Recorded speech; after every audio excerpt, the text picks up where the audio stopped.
Chapter 47 The Homecoming. The establishment of 8 simple rules. By this time, Dernil had seen that the Earthlings were still bound to the grey cause of Putama. Overall, the mortals had recognized the arrogance of the figures they easily got tied to, with snide claims to moral expertise over others, stuck-up experts claiming the authority to label others, and the right to intrude on the freedom of those they deemed as incompetent. Unfortunately, these Earthlings who hated these ties began to hate family life in general, and protective fathers in particular. Now Oscar knew well that the mortals could not stand the people they showed honor and reverence to had their own imperfections. Melendel began to recognize that the age of Lance was going in decline. By this time, the pursuit of thrill was becoming more tired and stale, and had no lasting enjoyment. Melendel knew that there had to be some foundation to return back to, and that such aimless wandering and freedom without purpose was quite a burden. Melendel saw well that Dernil and Oscar were in some need of assistance in finding a new show to introduce to the Earth. At this, Melendel summoned a meeting with Lance, Oscar, Dernil, Alexander, Gustav Ed, Dogmatius, and Baldred.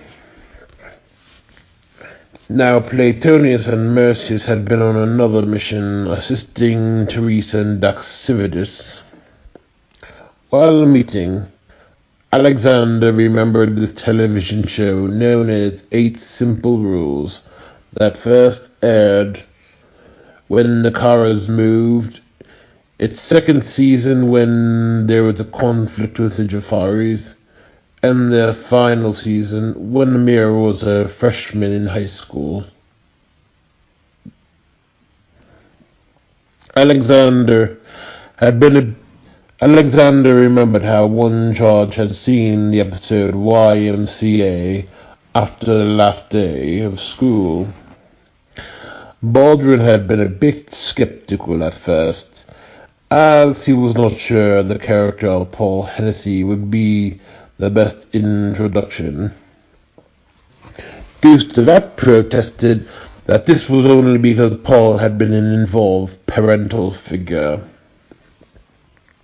Dernil explained that Baldwin had a point, considering that those still tied to Pertuma are less than receptive to abrasive authorities. Alexander mentions that the girls like Bridget and Carrie on the show will get the attention of viewers, and will give them reason to look beyond the current ways they are seeing things.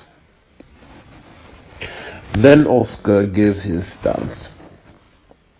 Oscar explains that he has seen many of the frustrations directed at anything resembling eldership. Oscar explains that many people have a natural tendency towards reverency towards elders. Melendel explains that the true elder is one who knows where limitations belong, as a competent Synexit would know quite well. Melendel explains that there had not been a competent Synexit since Kashmir, but he had since retired. Melendel explains how a Synexit is like a wineskin filled within its proper capacity. Melendel explains that if the amount of wine permitted is under the proper capacity, then the wineskin will be limp and formless. Yet, if a wineskin goes over its capacity, it will burst and be formless still. Melendel explains how all too often the false elders err too much on the side of limitations, giving rise to a partially substantial wineskin. Melendel explains how those on earth prefer the elders like full wineskins, but have a strong aversion to empty wineskins and prefer bursting wineskins if they can't have a full wineskin. Melendel then explains how much of the elderhood is equated to limitations for the sake of limitations. Oscar then explains how this relates to the works of Putana. Oscar tells of how the mortals have a natural affinity to elders and automatically sense a quality of elderhood if something acts with limitations, such as giving instructions, direction, displaying disapproval, exercising authority, or setting a standard. Without the competence in exit, Putana has become like an elder, tethering anyone to the closest mortal resembling an elder. Naturally, this makes the mortals hate any pseudo-elders just for being there, as they know that the pseudo-elders gear towards limitations, but are possessed within by the cause of Putana. Oscar explained how when Pyrrhus had power, differences had not always been well accepted, and the only way of connection to another was based on how similar they were. Once the cords of Pyrrhus were undone, the mortals could connect with other as other. Baldred asks Oscar what all this has to do with the show 8 Simple Rules and Paul Hennessy. Melendel explains that this character is the perfect representation of the blunt and involved elder. Melendel explained that the blunt and involved elder is the very poster child of the most hated of the pseudo-elders. Oscar then explains that Putana has no power to tether mortals to TV characters, and no one in their right mind would find themselves bound to this character, even if he does resemble an elder. Oscar goes on to further explain that their hatred for figures like Paul Hennessy were only founded on the ties Putana had moved them to. The Dangerous Road and James's Return. Back in the tropics, the kobolds departed and continued their journey to Hetaria. This had been a fairly rough journey, as they had come across many steep cliffs, jagged rocks, dark caves, and nasty thorn forests. This was in a very dry area with very few oases, but one where no snatcher would dream of going through. On one occasion, the kobolds entered this valley full of giant bones from deceased dragons.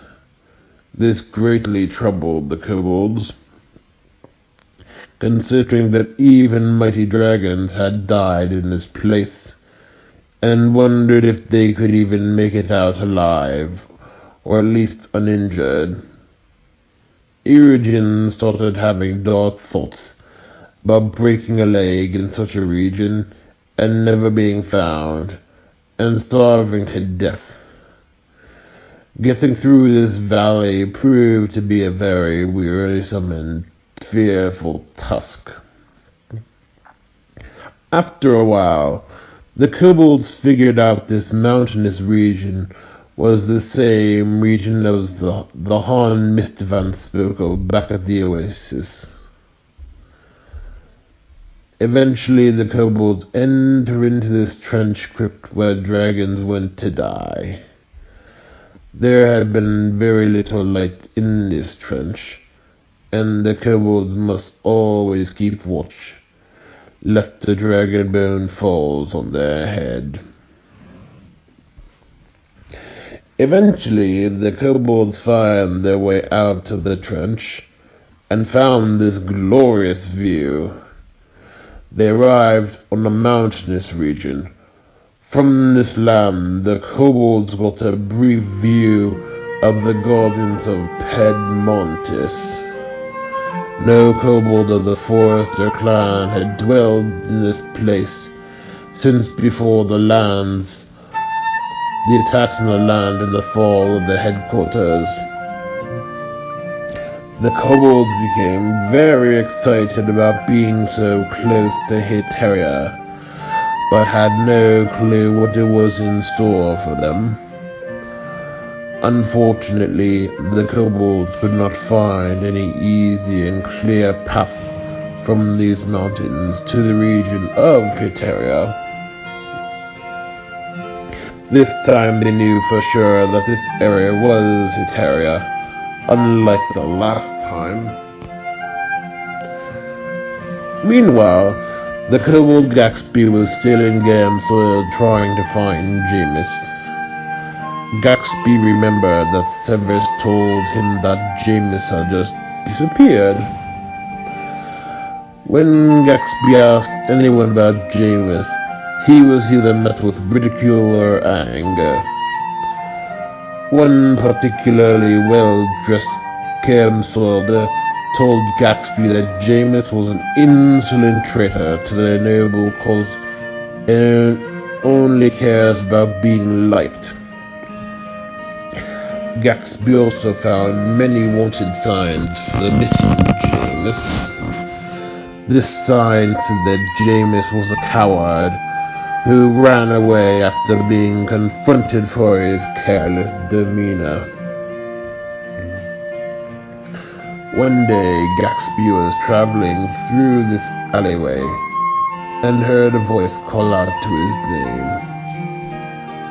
Gaxby immediately found this kobold living on the streets as a beggar.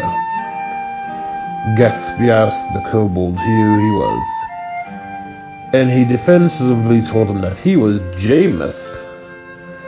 Jamis had not always been on the streets, and in fact had been the head city planner working to hold the Gamsoil Inn accountable for mistreatment of tenants, and had been committed to making sure that no other institutions exploit the powerless. This caused the Gamsoil Inn the kobolds resided so long ago to go under investigation.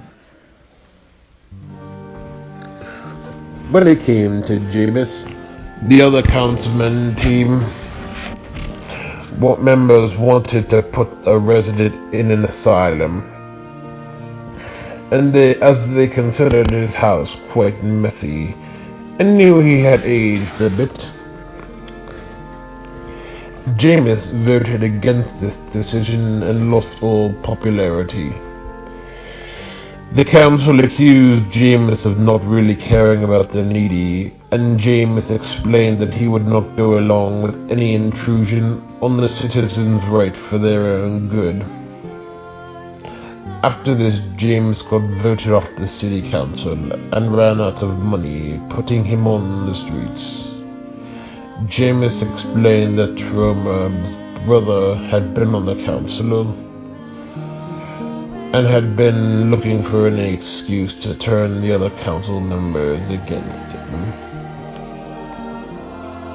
Jamis then explained that Severus had been the only one to stick by his side, but had been outnumbered.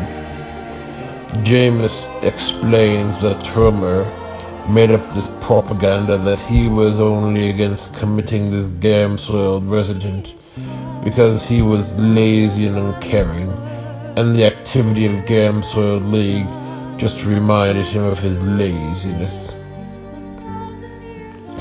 Jamis explained that this was not true, and could not support such a blatant intrusion of someone else's autonomy. James had become quite bitter and depressed about losing his fortune so quickly and having gone from rags to riches. No, riches to rags. James then becomes a beggar and got very little help. For the most part, the gam-soiled residents called him a leech, while the councillors that fired him put bans on any charitable organizations for helping James. James explained to Gatsby that he was right about those gam-soiled councils being a bunch of self-serving jerks who only look out for their contributors. Gatsby told James all about how this group of Londonians, known as the Hanatarians, fully supports gam-soiled. Gatsby told James about how many Hanatarians joined them when they found out that what the gam-soiled council was really up to. James tells the rest of the story, how he became even more hated. What happened was James threw a rock at this nobleman for treating him like a leech a while back. After this, the town grew to hate James, as he had thrown boulders at the windows of the council headquarters that fired and oppressed him. Gatsby asked James if he felt the town had betrayed him. James admitted that this was so, and how he thought gam-soiled was working for him. James then ranted about how he was so stupid to ever ally with these dishonest scumbags. Luckily, Gatsby explained that he would like to take James back to Londinium. James admitted that he only stayed in gam-soiled originally, as he feared the dance was all a lie, and the fortune from years back was all just luck, or the Jinn and angelic ministers changed alliances. Gatsby told of how the great Phoenix came to them and told them to bring down the headquarters. Gatsby told James all about how Vorsko had desecrated the headquarters with torture devices, and after they removed the devices, the shelter fell, after a visit from the Great Phoenix. Gatsby then tells of their time in the oasis outside of Hitaria, and being rescued by Rivka, the Hamatarian shaman, and the Great Phoenix.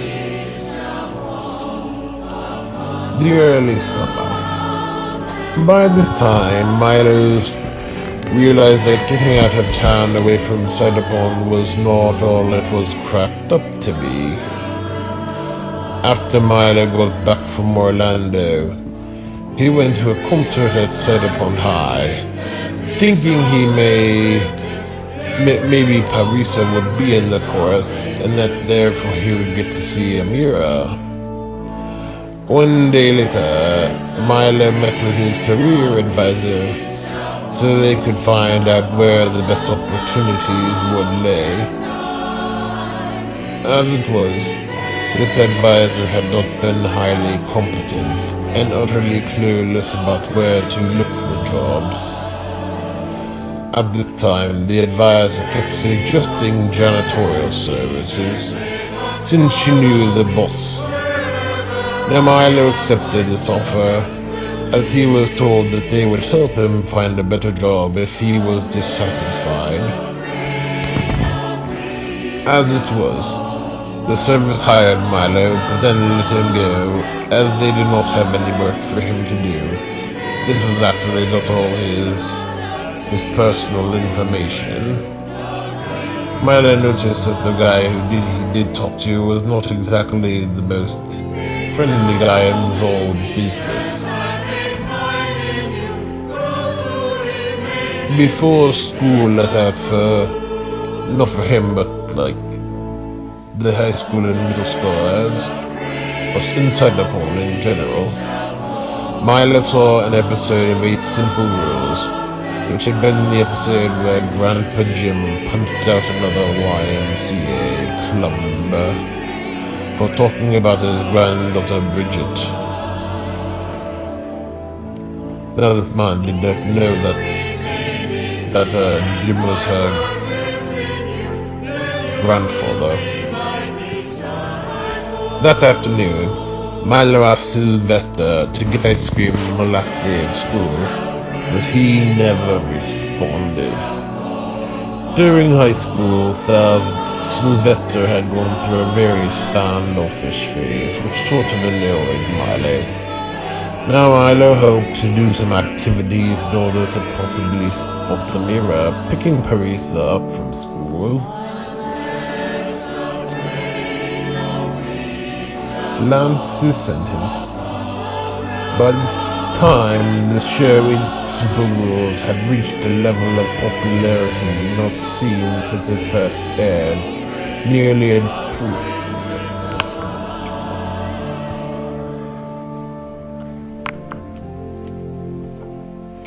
Lance's sentence. By this time, the show Eight Simple Rules had reached a level of popularity not seen since it first aired nearly a decade previous. As Daniel suspected, the episode Goodbye and its following episode No Right Way greatly haunted the Earthlings under the curse of Puterma. These were the episodes after the actor John Ritter had passed away and his character Paul likewise died. What really got the Earthlings was the episode No Right Way, when Bridget starts crying after getting to the door in a skimpy school dance dress, and her father not being around to stop her. On one occasion, after the episode when Paul passed away, a young girl had lit an incense and candle during the episode. In fact, she got quite attached to Paul's character, John Ritter's character, and cried the whole dang episode. Now, the girl was an emo girl who was a hardcore libertarian with very liberal leanings and hated all things right-wing, and especially in its status forms of passion. This girl hated military invention, Homeland Security, the Patriot Act, and just about any form of government harshly intrusive. This girl had constantly fantasized about the DEA agents being tipped off for a drug investigation Off you go. in an unsafe and fragile house, and some passerby throwing a rock at the stability beam, causing the house to collapse while the agents were still searching out the place. Around the same time, Melendel calls Lance into his office concerning an honorable discharge. Melendel had seen that Lance was not quite well equipped to handle the office of the Parabdi quite yet, and especially on his own, and saw the damage he inflicted. Melendel knew well that Lance had been inexperienced and never got any experience working with a competence in exit. Melendel saw well that Lance had gone quite wild over the last year, and found out that he had gotten a bit too chummy with Baldred, Mercius, and Travis, and took Bacchus under his wing. Melendel knew that the pre-exit order does not work well with the first anagrammatrons and can be too easily swayed by fourth order anagrammatrons. Melendel also knew well that the Temoras would be released again very soon, as Therese had already broke the news. Over the past year, Lance uprooted those on Earth and turned them into wanderers without home, identity, or being. beings.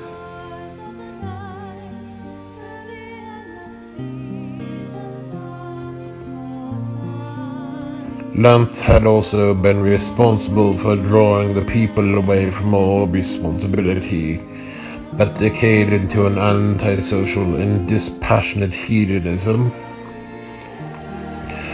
The final mismanagement of Lance was having led the people away from knowledge into dark ignorance and double-mindedness. Now Melendel knew well that Lance had not done any of this on purpose, as he never worked in balance with a thin exit, and when he left on his own, did not know what to do.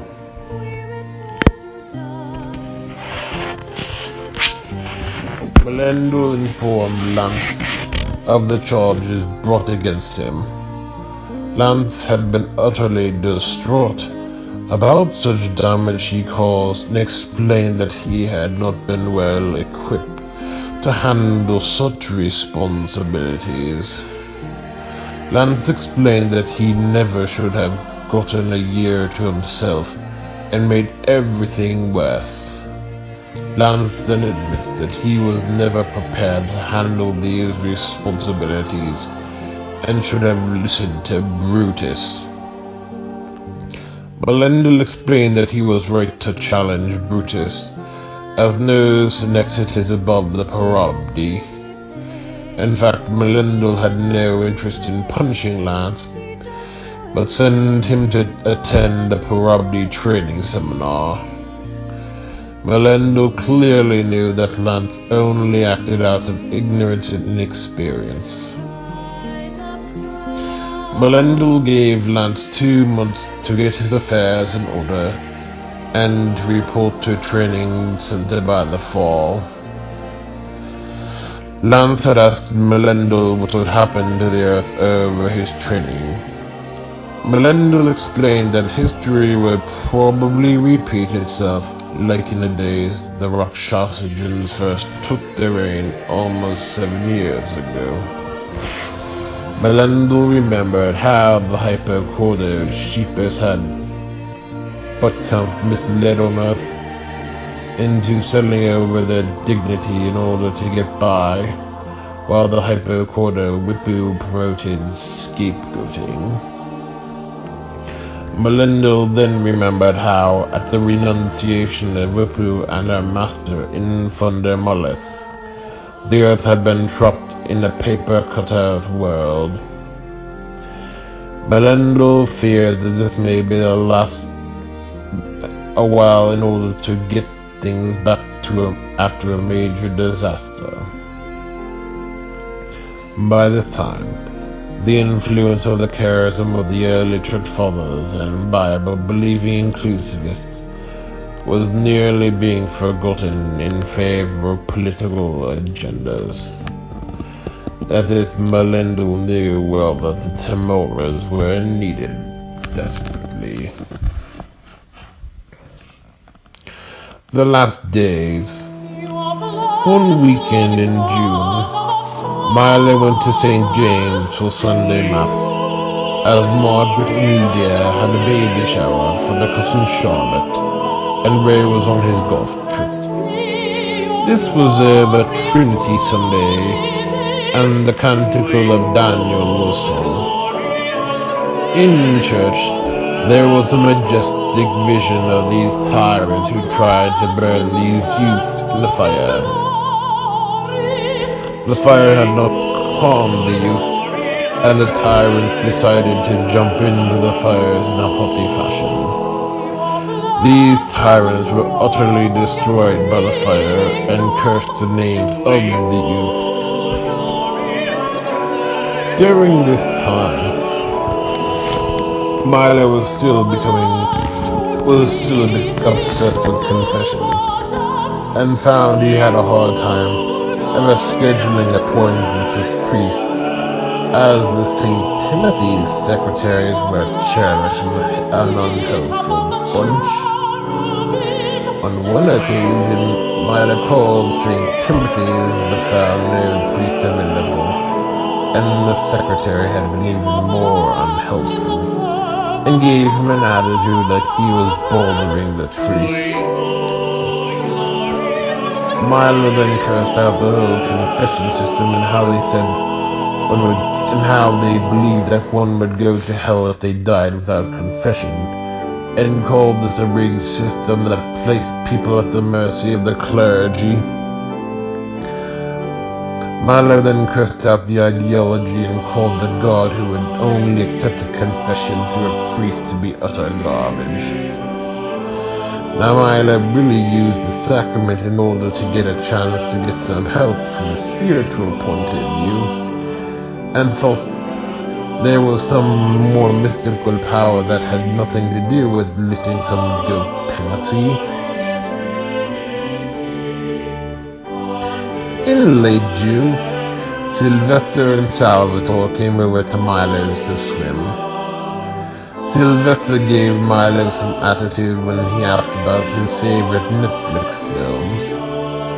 Sylvester told Milo that it was none of his business, and then Milo accused him of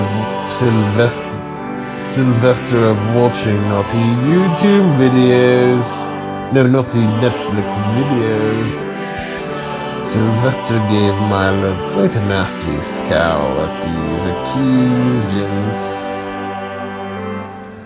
Milo then told Salvatore what he thinks Sylvester was watching in these X-rated movies. Sylvester did not take too well to this and tried to claw at Milo. That afternoon, Milo goes to St. Columba's for Saturday night mass. St. Columba's was where the Biancocellos and the Florentines used to go for church on Christmas Eve before it started getting too crowded. The last Christmas they had went to St. Columba's was 2 Christmases ago. The priest at St. Columba's had quite a following, as he was quick and right to the point. Some fundamentalist Catholics considered the priest to be too liberal, considering that he condemned the selling of indulgences and called out the church authorities for being responsible for the Reformation, partially responsible, and even sided with Pope Francis on his treatment of homosexuals. The last time Milo had even been to St. Columba's during the day was when he was in for 6th grade for a Good Friday service. This church had been known for having world-class stained glass, and this was the first time Milo had seen the stained glass since then. Milo had been thinking about 6th grade quite a bit often, and no longer had such bad memories of that spring and summer after. Milo first remembered having flashbacks to 6th grade before Christmas 2 years ago. For Milo, 6th grade was supposedly the worst summer according to his memories, which was right before seeing Amira at the funeral home for the Fall Fest. At church that afternoon, the communion hymn was Seeds Scattered and Sown, which is sung frequently at this parish.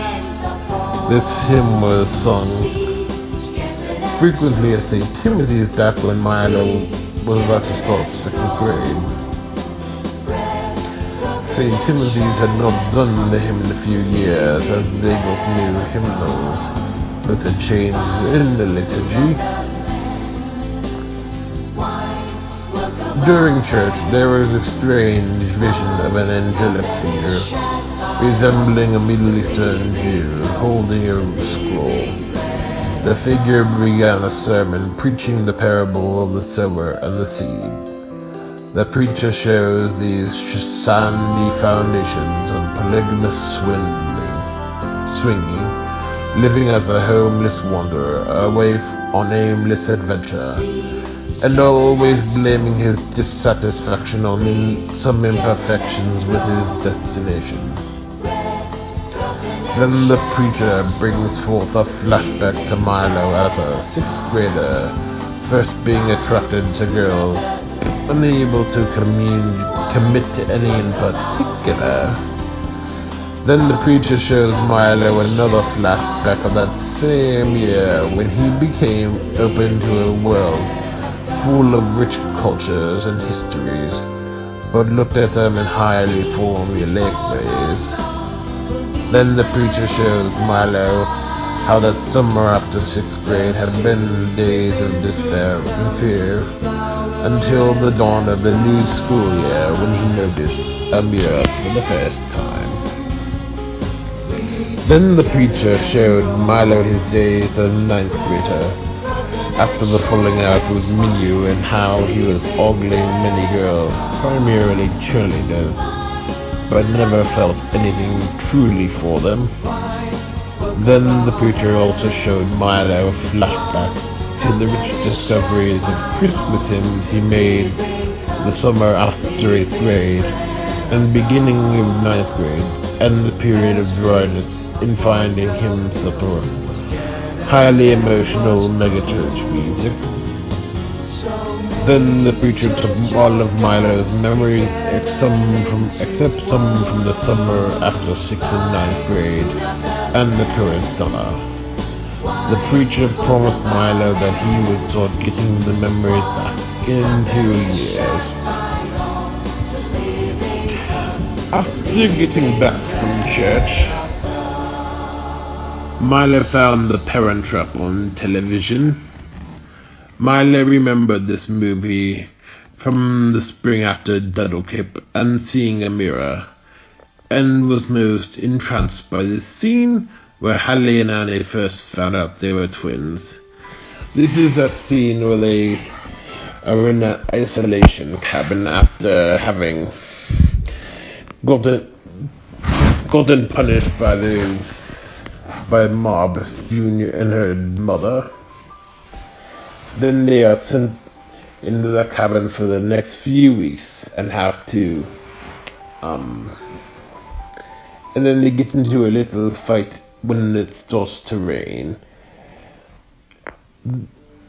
Then they start to get along and talk a little bit when they Hallie or Annie, one of them helped close the door. Then they were still talking about their lives in California and how their birthdays, and then how one has a father and the other has a mother, but no father and no mother, and how they both like Oreos with peanut butter. And then they bring out the pictures about ready to count to 3, and it's there. Annie realizes that Hallie had a picture of her mother, and Hallie had a picture of her father. And then they realized if they were both born on October 11th, and their mother is her father, that they're twins. That's before they hatched the plan to switch places. During that summer, Milo came across these death hymns known as In Every Age and Unless a Grain of Wheat.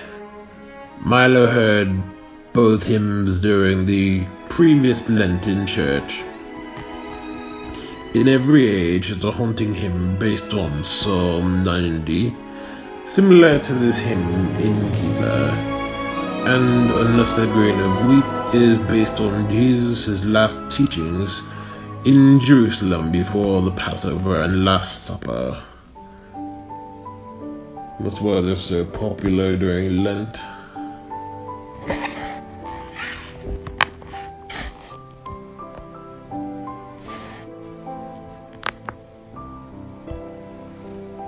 Sudden release of the Timoras.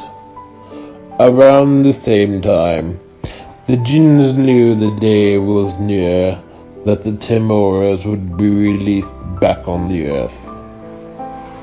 In fact, Pandora had released only 2 in the Sarkikos community.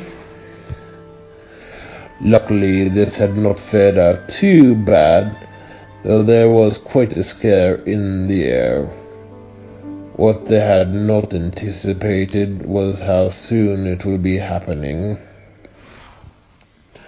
Therese had reports that those stuck in the Sarkikos realm were not faring off too well. By this time, someone in the community had the possession of the fate, and had been moving events to occur in a way that served their possessor's self-interest. Otherwise, riots were becoming quite common, and hostility towards any powers was becoming quite within the ordinary. One worker nearly got fired after smashing a coffee machine, due to being turned down for a promotion for a 4th time.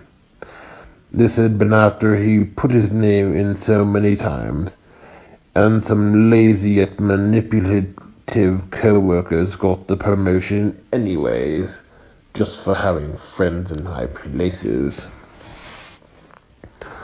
On the Thursday before the 4th of July, the Jinns all gathered at the Odinian temple for the release ceremony. Pandora arrived and grimly opened the box full of Timoras. The day the Timoras were released, there was a sudden darkness, and all the earth went into a great doubt.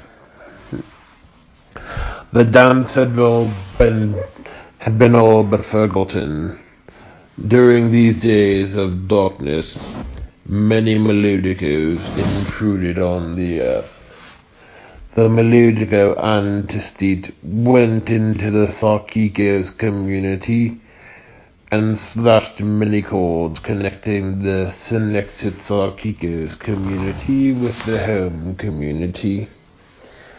In the Sarkikos community, Antistate began her reign of ugliness. During that time, Melendil's fear of Galtron's 4th strike was becoming more apparent, and Alex had witnessed an Archon, whom he did not recognize within the walls of a catering service working within a school. This Alex immediately informs Melendil about what he had seen. Melendil grimly guessed that this was the work of Galtron, and feared that he would play on the charge's biggest weakness. Melendil gave this Alex the task to keep an eye on the charge and to give him any necessary information. The Kobold's wanderings. Back in Londinium, the Kobolds got a pretty grim prognosis on the cursed overgrowth, I mean. Junus declared that it was absolutely nothing in Keb Studio that could fix this problem. For so long, the Kobolds just wanted to kill this poisonous plant that intruded on our land, then barred them access to Atlantis and Heteria. Otherwise, the Kobolds noticed that Erebos still had not returned, and this had been over a year. The Kobolds protested Junus and ranted about what they were supposed to do. Junus explained that only choice they had was to wait it out and hope that it dies out. Peter Storer complains that there has to be something and refuses to accept defeat from some big and stupid bully smelling like rotting dung. Junus asks Peter Storer what he plans on, and Peter Storer explains that he would rather die in battle against this monster than give in to this tyrant. Many other kobolds rebelled against Peter Store, asking if he really wanted to die for a piece of giant garbage. Peter Store admits that he does not want to, but is just afraid of being defeated by evil, and that evil was stronger than good. In the wilderness, the kobolds confidently enter the cave, only to have their anticipations shaken. The cave is pitch dark, and they have no way to know where they are going, and not even the map can help. The cave is a huge maze full of dead ends and long halls, pitch dark, going nowhere. After a period of frustration, the kobolds find an opening that leads to a set of stairs. The stairs take them up to a high fortress tower, where the kobolds get a beautiful view of the Atlantean temple. This was the same view the kobolds first saw so many years ago, when they first visited Pedmontus after the Dustonians cleared the place up reluctantly. During these days, the kobolds could not stop staring at the temple, and wondered if they would ever be able to return or get out of this cave. As it was, this did not seem like a good prognosis, considering that they were stuck in this stupid cave with no clue where to even go. The kobolds spent many days looking for a way to climb downward from the tower exterior, but had no such luck, and realized that they would have to return to the cave. Over time, the kobolds developed skills in detecting certain noises and smells to know where they were in the caves. Plus, the kobolds also developed a sense of kinesthetics and could better feel their way around the caves, and therefore were getting a better idea of where they were going. Now Eusephus feared that this was some preparation for something quite awful. The kobolds dismissed this as quite silly, and told Eusephus that they would be back in Heteria soon enough. Now the kobolds had not known just how bad things in Heteria had gotten, and the only gateways between the three regions had been closed off. After figuring out how to walk through the dark, the kobolds came across this mystery opening that led to a region that had a bit of a little light. By this time, the kobolds could read the map a little, and deduced that they were closer to Heteria. After a long time of searching, the kobolds found lighter lands, and could eventually find the exit on the map out of these caves and closer to Heteria. Then the kobolds found the exit, and were quite overwhelmed with just about how bright the light was. It took them a bit of time to get used to the brightness of the light, after spending long hours in pitch darkness. Once their sight came back, the kobolds traveled to an oasis, which was the same oasis that the kobolds traveled back in Londinium and resided after their humiliation.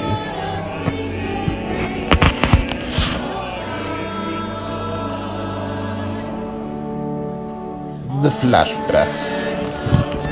On the Tuesday before the 4th of July, Sylvester invited Milo and another friend on a hike. This hike lasted for 6 hours, which ended up exhausting Milo. What happened was Salvatore pretended to have gotten lost, but just wanted to keep going. By the last 2 hours of the hike, Milo was utterly annoyed. It had been a day when the mosquitoes were acting up quite annoyingly. That night, Lydia came home from visiting Chelsea in North Carolina. Chelsea was also due to come in a few weeks for a couple of days at the end of the month. On the day before the 4th of July, Milo had still been wondering why there were so many arbitrary powers demanding accountability. Yet Milo was wondering how it was possible for ultimate goodness to exist if there were no accountability. Milo then had his thoughts go in his head that maybe Big Brother, the fundamentalist worshipped, really was the highest of all powers. Milo thought this over and found that he had no infallible answer to disprove such a claim. Yet this annoying thought kept still buzzing in Milo's head. As for the 4th of July, this thought just kept buzzing through Milo's head, and he could not stop it. If this were true, existence would really be meaningful. Or meaning would just be all relative to the powers. Yet Milo could not imagine anything beyond arbitrary power.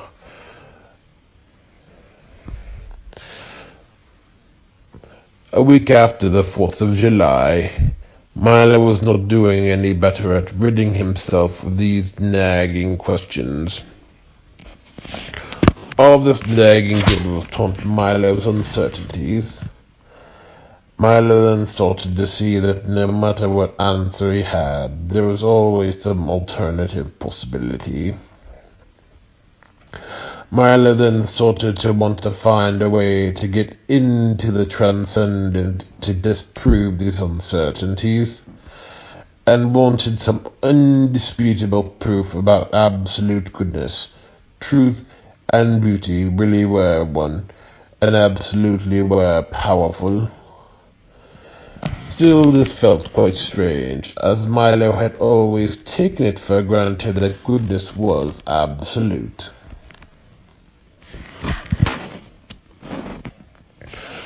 On the Thursday evening, after a bit of a rough week, Milo got a call from a job coach about an open house at VIII College.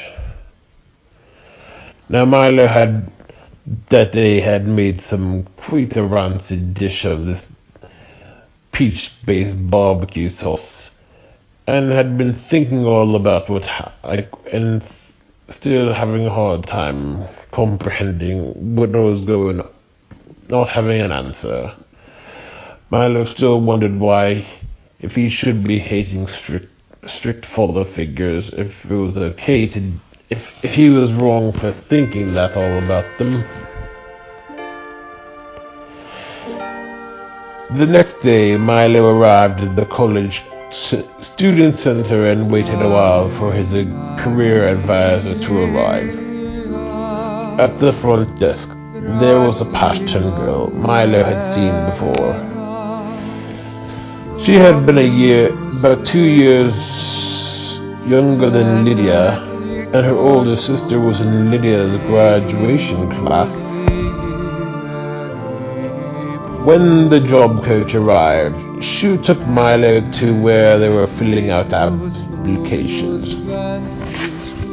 Milo found out the opportunity was for jobs at Whelan's cafeteria. Milo understood right away that this meant that he could get a job at the school Amira was attending. Milo had been very excited about this prospect. Then Ray told Milo that Aunt Diane being able to put in a good word for him at the cafeteria.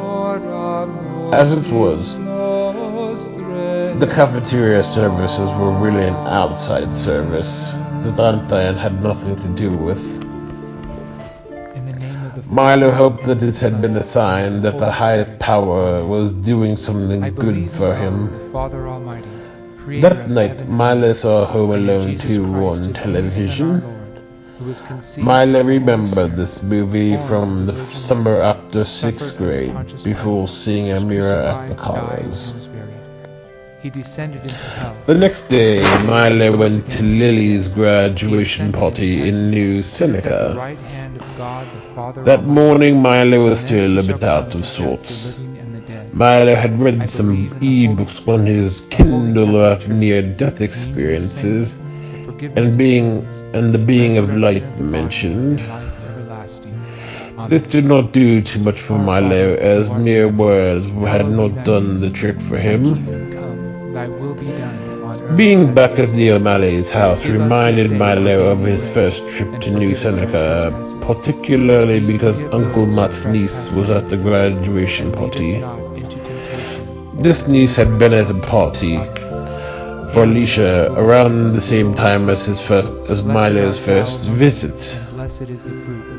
As to whether this was the same time as the first visit or the birthday party, Milo did not fully remember. Now Milo had not been to the O'Malleys since Matt's graduation party 5 summers ago. As for the party, this had not been so different from other graduation parties. This had been one of the first graduation parties since Grandpa Tony passed away. Aunt Adrian's daughter Antoinette attended. Milo and Sylvester got in some clashes, as Sylvester got a bit snark with Milo. At the party, Milo asked Sylvester if he wanted to go to the Greek fest the next day. Milo asked Salvatore if he wanted to go to the Greek fest the next day. Salvatore gave this excuse that he would rather wait 2 years for the food to be good again. According to Salvatore's reasoning, the food was still fresh in his head, and thought that waiting another year would make it better next year. Milo thought this excuse was utterly stupid. As to what was going on with Salvatore, Milo was not sure, but it wasn't good. Now Salvatore had just started doing truck driving with a new company that was a smaller business. On Sunday, Milo went to a later mass at St. Timothy's, as Ray and Margaret went to the early mass, and Lydia was back in New Seneca with Lily. At church, Milo saw Rob walk in a little bit late after the opening hymn.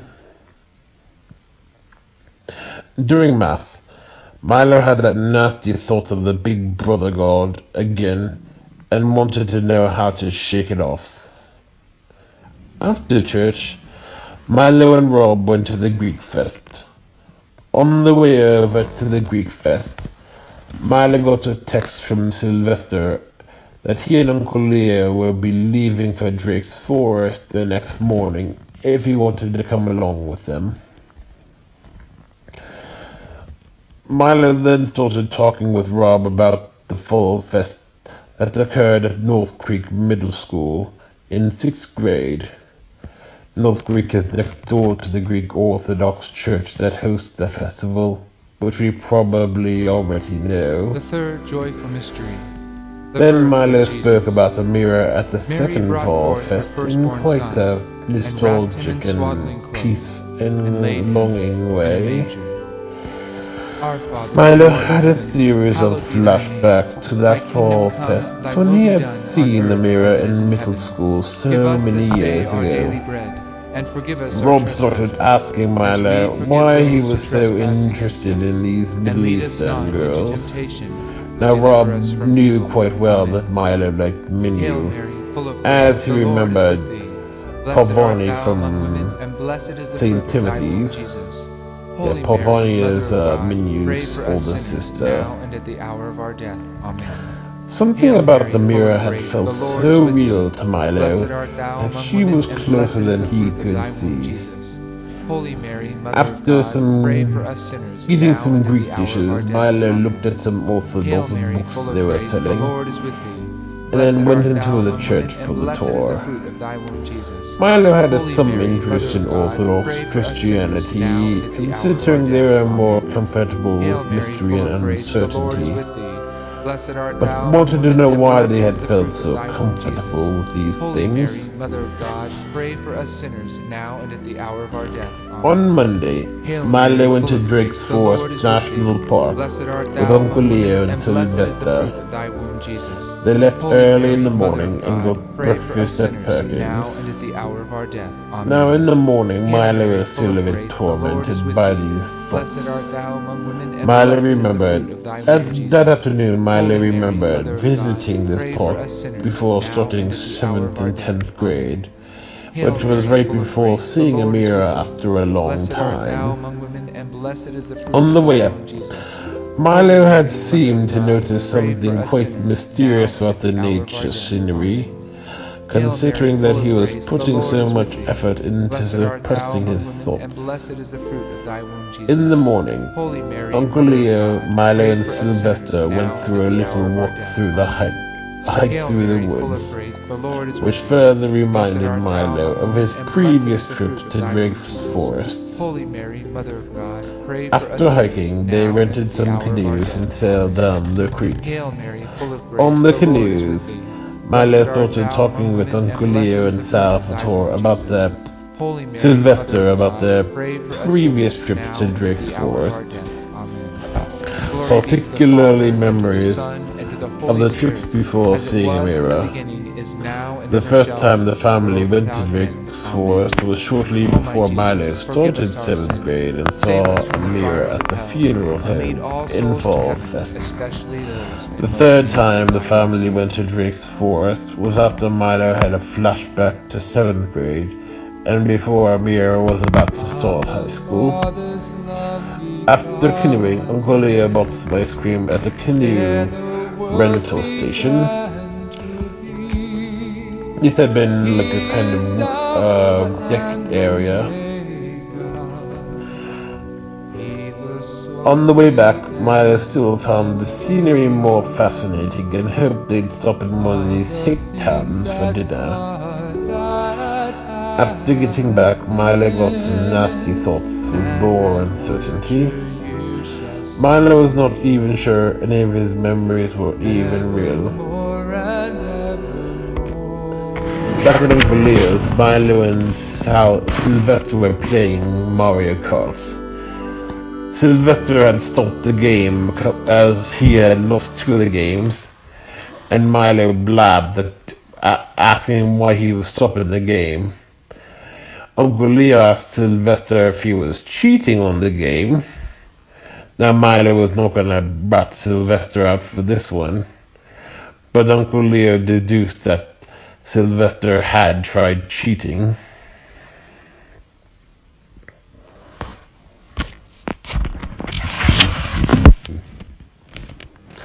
On Tuesday, Milo had been listening to a rosary tract to calm his doubts, in order to calm the monkey mind. The tracts were for the joyful mysteries, the birth of Christ, which had the song of the Father's love begotten in the background, played exactly how Milo remembered hearing the song the first time. This was a song Milo remembered from the beginning of Amira's freshman year of high school. As we remember well, Milo learned the hymn on the last weekend of summer break that year, and it was a song he frequently played while on the computer was being fixed. During the meditation, Milo wondered if he would ever get past these obnoxious thoughts and be well enough to see Amira again, should he get that job at Susawago. That Thursday, the Biancatellos took Samantha out to dinner, as she was home alone due to Uncle Leo, Aunt Jane, and Sylvester going on a trip to Toronto for a few days. Samantha stayed back, as she found Sylvester to be annoying and could not stomach a whole few days with him. This was a bit odd, wasn't it? That afternoon before dinner, Milo watched Home Alone 3 and the original Parent Trap. For dinner, they ate at an Italian restaurant past Phyllisville. That night, the food had not been particularly good. Now Milo still had these perturbing thoughts again when he got home, tried watching a video on quantum mechanics to get a full understanding of reality in its wholeness. Milo got a bit distracted and didn't even put the video on. That Friday, Milo tried listening to another rosary and got pretty far before the thoughts of the Big Brother God were at the pearly gates overwhelmed him again. Milo became quite distraught over this and felt utterly desperate for any help, no matter what. The next day, Milo started watching Malcolm in the Middle on Netflix, in hopes that this would at least do something for him and maybe distract him. All this really did was remind Milo of his second semester of 5th grade, which he was not particularly fond of at the time, but was having frequent dreams about these days, such as Mario 64.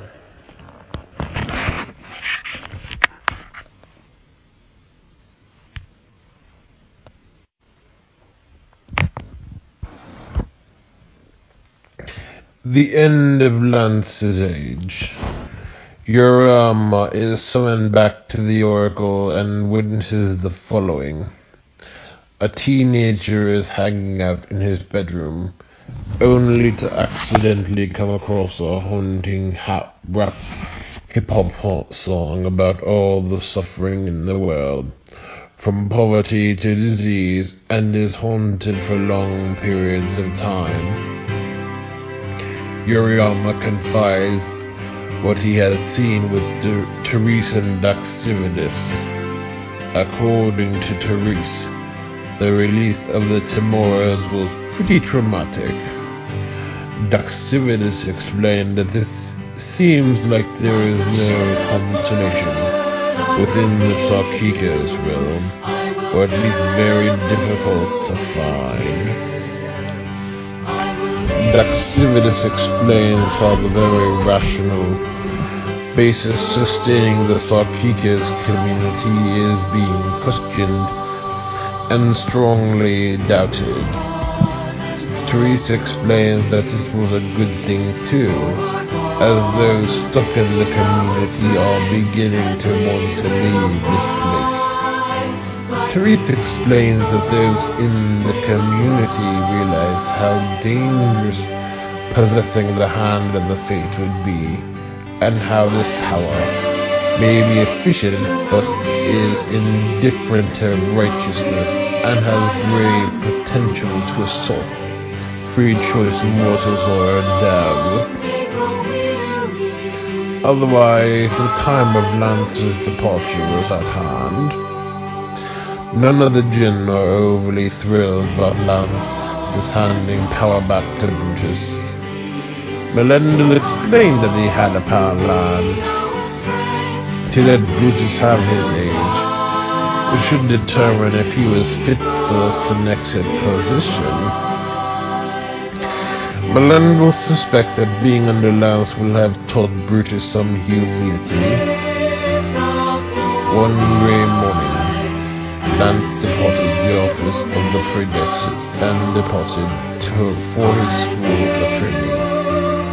Lance was seen off by Melendel, Phineas, Meriwether, Victoria, Doug Matius, Bruce Tevet, Baldwood, Platonius, and Mercius.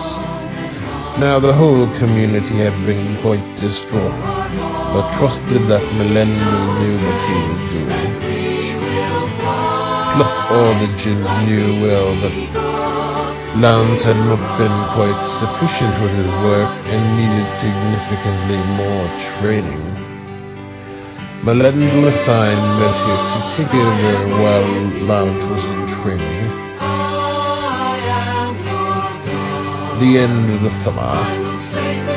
The week before the Biancatellis went to Cape Cod, Milo was still not able to shake his thoughts out of his head. Nothing whatsoever was working. No meditations had sufficed. It was not until Milo went for a walk and started entertaining the question about how all the suffering in the world does not conclude that the only God is a malicious entity. After admitting this question, Milo felt oddly at peace. This thought had just disappeared as he started getting this idea that reality really was greater than his imagination. Yet Milo wanted to know what this reality really was.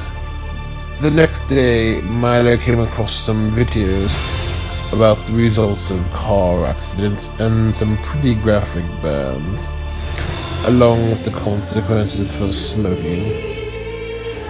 That afternoon, Milo went to a video store to meet with his job coach for some open interviews.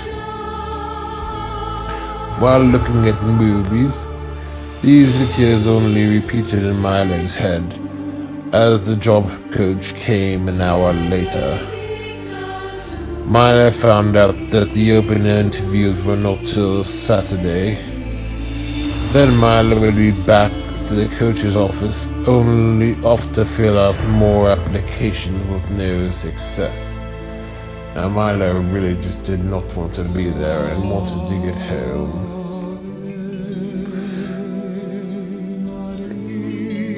Then on that weekend, Chelsea was in town for a couple of days.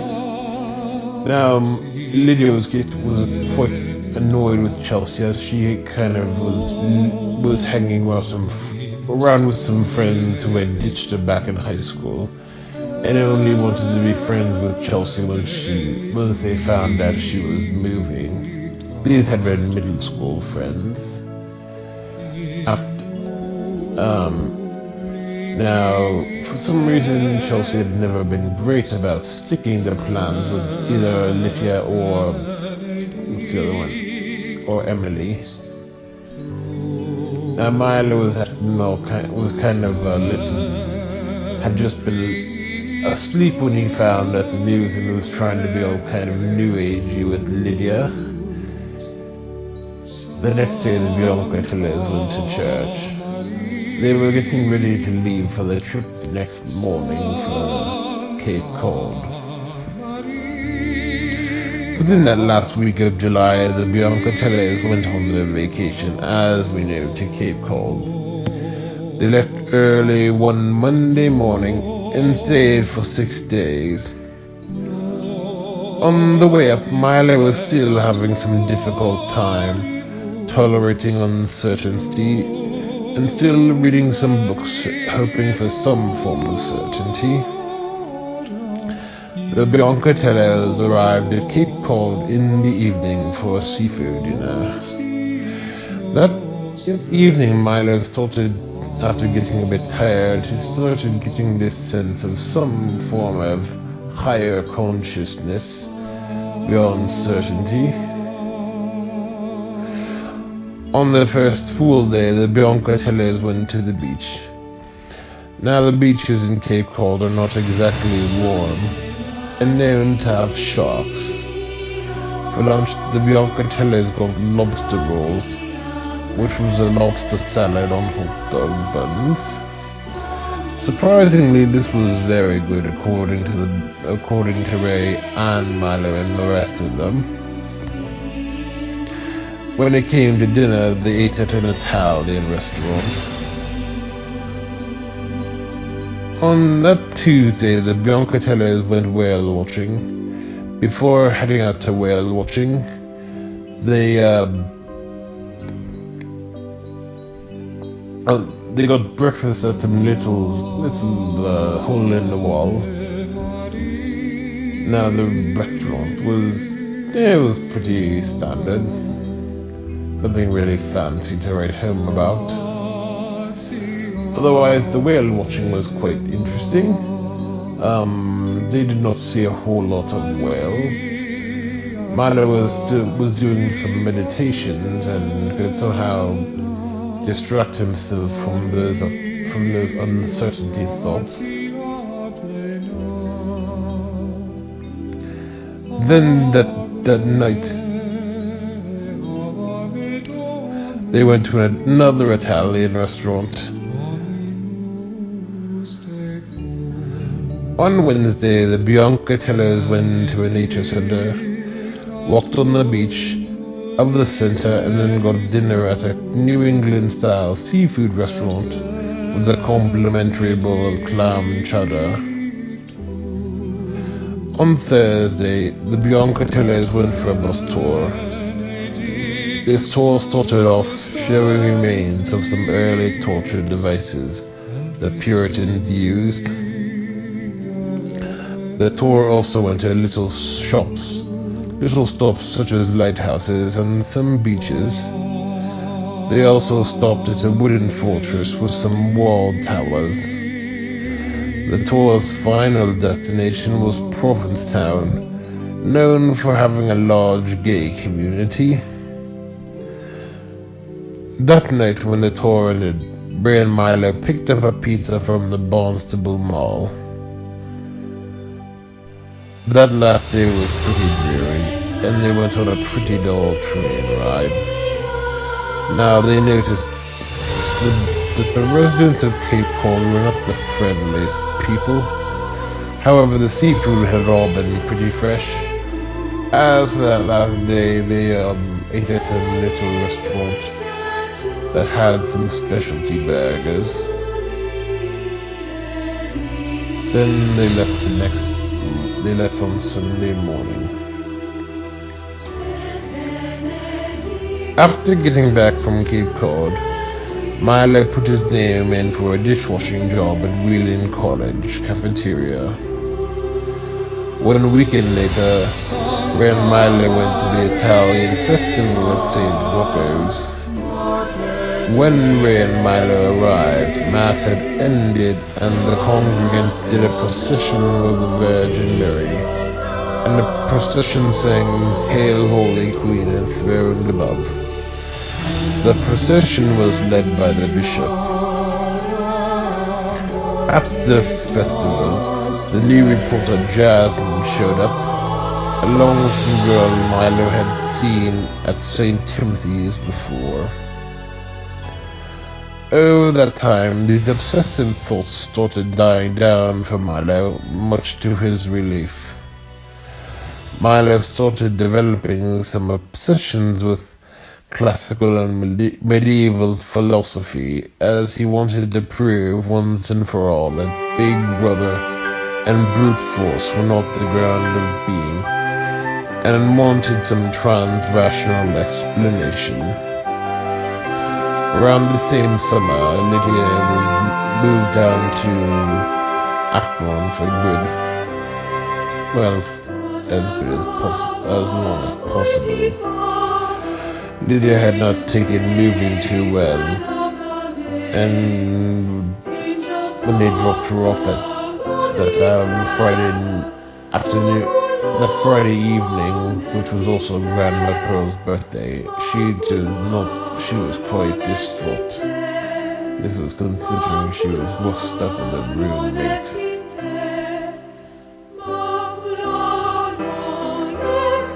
At the end of summer, Milo, Salvatore and Johnny went to the Czech festival for dinner. Shortly after, Milo got an interview with Max and Hermes. As many can tell, this job coach agency is not overly competent. The end of the Timuras. Over these days, the Timuras were losing their power. However, this victory is not exactly a real victory. Unfortunately, the mortals were not having quite success as they had over the first two attacks on the shadows. In fact, this battle had been quite a struggle in the Sarkikas realm, which was not something that could be solved through intelligence. Now the warriors in this battle had been a bit disheartened as they could not handle this darkness on their own and needed some outside help. During these days, the elements summoned another meeting to assist the mortals in this losing battle.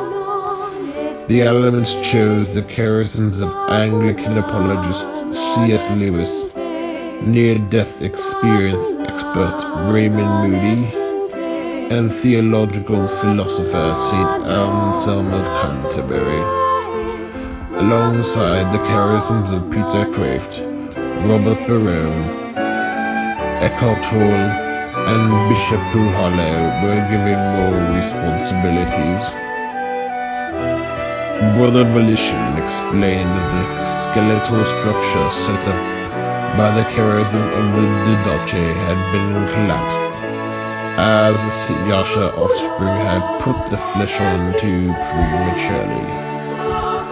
Brother Volition explained that the skeletal structure and the flesh had been too mixed together, and that these charisms had the task to be careful to discern what was flesh and what was skeleton. The charisms were also tasked to go into the Sarkikas room and teach those trapped as much as they could about the dance. By this time, the Timuras had all but vanished, and never to be released again. As for the Deploros, they still had one more scheduled release at an unknown time. One evening shortly after containing the Deploros, Aegeus is summoned to the Hall of Akashic Prophecies to relay the following vision. A young person traveling to a mysterious college that had a campus in the neighborhood of the west side the city he lives in. Officially, he is going to visit his sister who had been in college there for a week.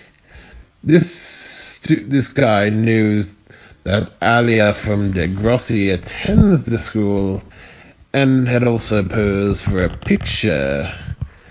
However, this boy goes to the campus shop to try and find the real picture for purchase. As soon as the cashier is about to show the picture, the vision comes to an end. Aegeus had this idea that this had something to do with one of Melendil's charges. Melendil arrives at the summoning to look over this orb. Melendil explains that this abrupt ending means that the time is not near for its fulfillment, and the vision is only the beginning of something much, much bigger. Aegeus suggests that Melendil make the vision public. Melendil is a bit hesitant as he fears that this may inhibit the charge from fulfilling his role he is assigned to play. Otherwise, Melendil sees that the vibrant and cheerful nature of the vision will not stop him.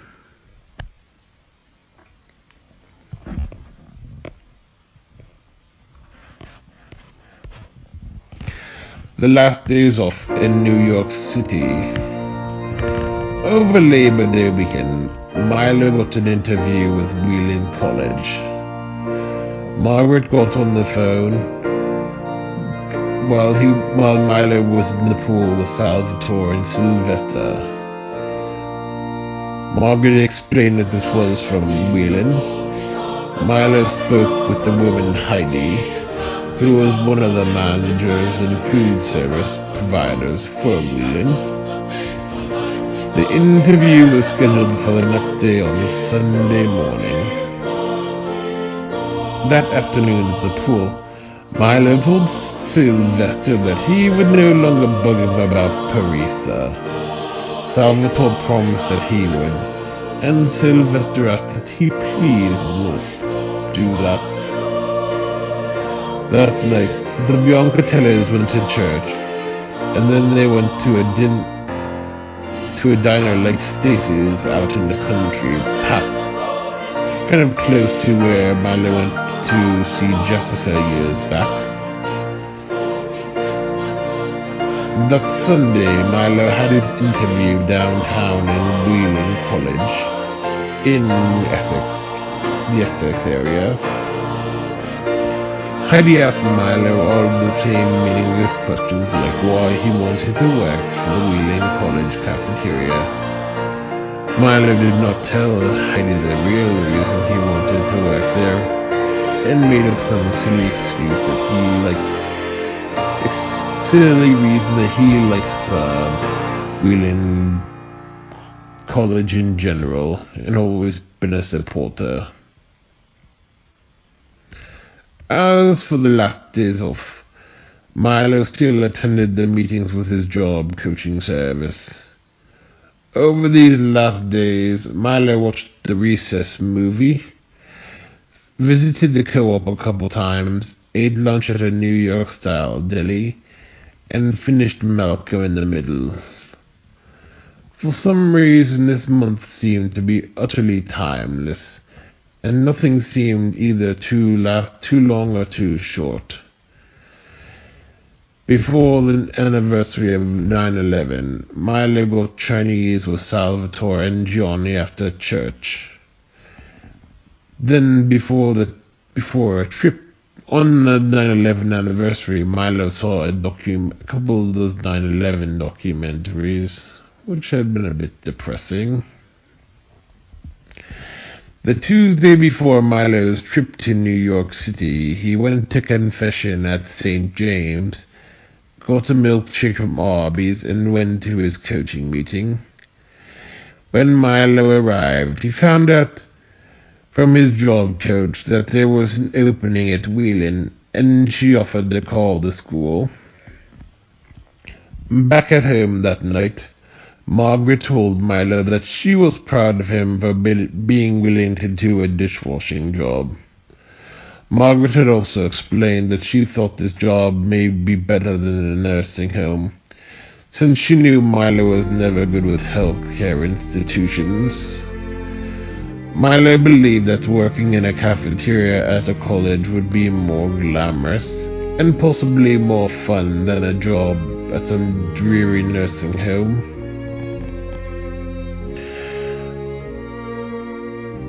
That Friday morning, Milo got a call from Wheeling College offering him the job. After the job call, Milo went down to Wheeling College and picked up some papers for a drug test. The place that the company directed Milo to had been moved, and he had to call Wheeling back. Milo was not too thrilled about this, and thought it was totally unprofessional on their part. Wheeling directed Milo to an urgent care center closer to his house. After the drug test, Milo picked up dinner at the co-op. That night, Milo tried to go to bed early, as he had to get up early for his trip to New York City in the morning.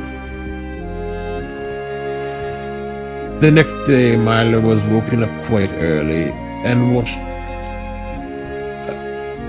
an episode of Malcolm in the Middle where Hal's dad had passed away.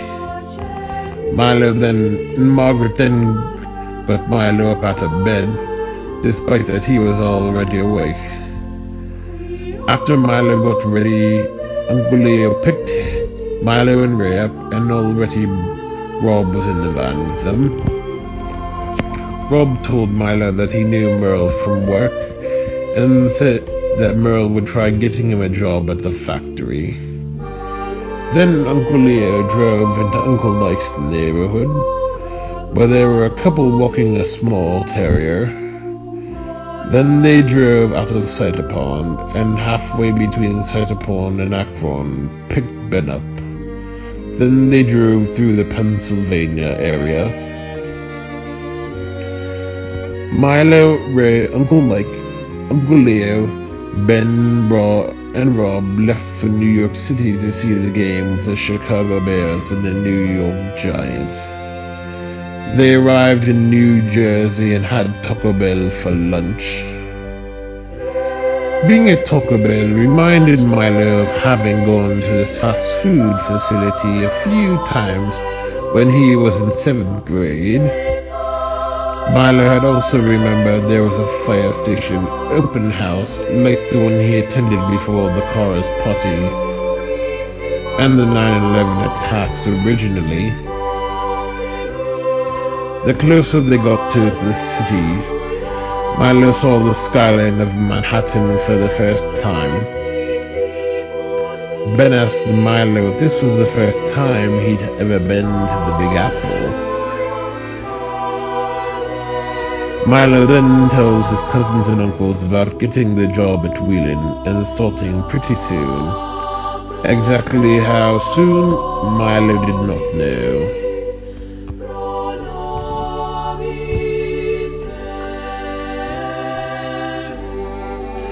By late afternoon, the guys arrived in East Rutherford, New Jersey. They checked into the hotel and waited for an hour before a bus would come and drive them into Times Square. During their wait, it started to rain pretty hard and the bus was a bit late. For some reason, this area reminded Milo of Rockmore, Maryland, when he went there for vacation while at Maltech for his short summer break. Eventually the bus arrived, and they were all taken into Manhattan. Then they were taken into the Times Square bus station, and Milo saw all kinds of vendors catering to tourists. Then they walked outside, and Milo was quite wowed by the city, as he had never seen so many people in his life. While in Times Square, Milo had the Home Alone 2 music stuck in his head. When Kevin entered the Plaza Hotel and was given directions by now President Donald Trump, Milo spotted some Hispanic people who looked like they were full-blooded Mayans, also known as the Olmec by some people.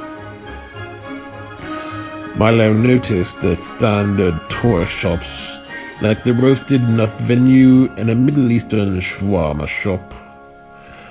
While they were walking, a New York fire truck drove through the station square for show. The fourth joyful Then mystery, they took a subway presentation over of to Jesus in the Ground temple. Zero. And when the time This came, had been they the brought first him to time Milo Jerusalem to went on present the him to the subway Lord. station system Our and Father, who noticed art that in heaven, New York hallowed be thy City's name. terminals were Thy kingdom quite come, thy will be dirty. done, on earth as it is in heaven. Milo Give saw us a this day our billboard daily bread, and forgive us advertising our for a new trespasses, season of as we Sesame forgive Street, those who trespass against which had been us. on for And quite lead a us not while. into temptation, but deliver us from evil. On one Amen. terminal, Hail Rob Mary, almost full of got grace, stuck the Lord on a is with different thee. side, Blessed art and thou Uncle among Mike had to women, and blessed leave is in the fruit order of thy to get womb, him Jesus. through the subway Holy Mary, terminal Mother of God, to pray for us Ground sinners Zero. now and at the hour of our death. Amen. When they got off the Hail Mary, full subway, of grace, the Lord they is with headed thee. over Blessed to art thou among Ground women, and Zero. blessed is the fruit of thy womb, Jesus. Ben Holy asked Mary, Mother Milo of if he God, pray for remembered us that sinners day now when it and at the first hour of our happened. death. Amen. Hail Mary, full Milo of grace, the remembered Lord is with thee. cryptically Blessed art when thou among Violet women, up and the blessed is the street fruit of thy freaked womb, out when the Jesus. Cara's Holy guests Mary, Mother and of God, pray for Mazia us sinners now and at the hour of our birthday death. party. Amen. Hail Mary, full Now, of grace, the Lord is with thee. Blessed Ben art knew thou among exactly women, what and blessed Milo is the was fruit of thy womb, knew exactly why that Holy Mary, Mother happened. of God, pray for us sinners now and at the Milo hour saw of our death. Amen. such a sign Hail that he Mary, would full of see a grace, the mirror Lord at is the with thee. job quite Blessed art thou quickly. among women, and blessed is This the fruit of thy place womb, had been a Jesus. very Holy eerie Mary, Mother of God, experience, pray for us sinners now and as at the this hour was of our days death. after the Amen. 13th Hail Mary, full anniversary of grace, the of Lord the is with thee. attacks. Blessed art thou among women, Milo and blessed is noticed the that the fruit of thy womb, memorial Jesus. was quite Holy Mary, Mother large, of God, with an pray for us sinners overwhelming now and at water the hour of our fountain death. with Amen. all the names Hail of Mary, those full who of grace, the died Lord is during with this thee. Blessed horrid art thou attack. among women, and blessed is the fruit of thy womb, Jesus. As it was Holy Mary, raining, the Mother of God, pray Biancatellos for us sinners decided to now and at visit the the hour of our museum. death. Amen. Hail Mary, full This of grace, the Lord is museum with thee. reminded Blessed Milo a art thou lot of among the women, and Holocaust blessed is the fruit of Museum thy back womb, in Jesus. Washington, Holy Mary, D.C., Mother of God, and its pray for us utter sinners now realism. and at the hour of our death. Amen. This Hail Mary, museum full had of grace, the been Lord is with in the thee. basement Blessed where art the thou towers among women, once and blessed is the stood. fruit of thy womb, Jesus. The museum had Holy Mary, on Mother of display God, pray for us sinners now many and at the hour of haunting our death. sights, Amen. Hail such Mary, as full of grace, the clothing of Lord is with those who thee. perished Blessed art in thou the among women, and attacks, blessed is the fruit of thy womb, emergency Jesus. vehicles Holy Mary, destroyed Mother by the of God, pray debris, for us sinners now and at the hour of picture our those death. lost Amen. ones in the attack, Glory be to the Father, and to the Son, memorials and to to a the Holy church Spirit, destroyed by as the it was in the debris, beginning, is now, and and ever these shall murals be, full world of without end. pictures made Amen. by those who lost O my loved Jesus, ones forgive in the us our attack. sins, save us from the fires They of also hell, showed and lead some all souls videos to of when heaven, the Twin especially Towers those in most first need of opened, thy mercy. and footage from the first attack. After the museum, they got dinner at a restaurant in Times Square. This restaurant was mediocre at best. Milo got a chicken tender sandwich, while Ray got a pastrami sandwich. Their waitress was a struggling artist. After dinner, the Biancatellos headed back to North Rutherford and headed off to bed. That night, Milo had this dream about working on a CAD program, drawing the Alpha and the Omega symbols on the Paschal candle. Milo started to try and draw it on the candle with much curiosity and this mystical sense, and for some reason he was unsure of and trying to discover something. The next day, Milo, Ray, and the uncles and the cousins went to church, which happened to be the feast of the Exaltation of the Cross. The opening hymn was Lift High the Cross.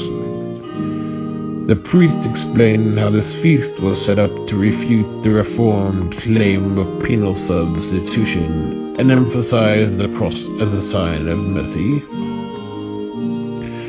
During Mass, they did adoration of the cross, usually reserved for Good Friday. Then they went to the football game. After the game, they all headed back home for the long ride.